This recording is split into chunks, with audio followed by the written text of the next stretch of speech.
there's a phrase that you guys mentioned in the book. Well, first of all, there's a phrase that I'm guessing everyone who's watching us live, listening to us later, has heard. And I'm guessing because we're sort of probably in many ways preaching to the choir here, are people who believe this phrase, servant leadership. Like that word gets used a lot. But you said something different in the book. You talk about something called a servant purpose. So what do you mean by that? And how does that even perhaps connect to servant leadership? But more importantly, what is that? What do you mean? Why hook those two words together?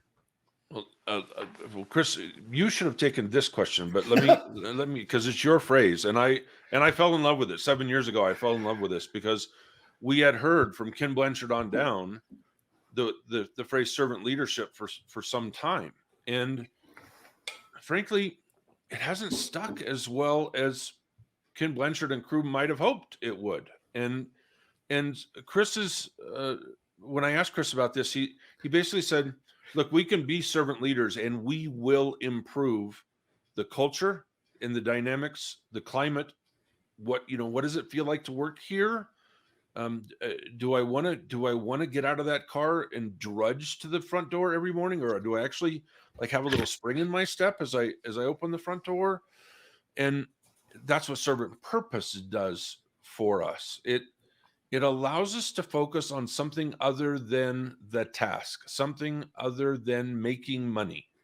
And the first time Chris explained this to me, he said, what is your company's servant purpose? And then he pauses for a second and says, other than making money. And he does that with clients all the time, because we have to tell leaders in a not so subtle way, I need you to step out of your normal, where yes, we know you're focused on results, but I need you to ignore that just for a second and tell me, how do you directly improve the lives of your employees, your stakeholders, your customers, your vendors, and so on? How are you making a difference in your community, in your industry, globally?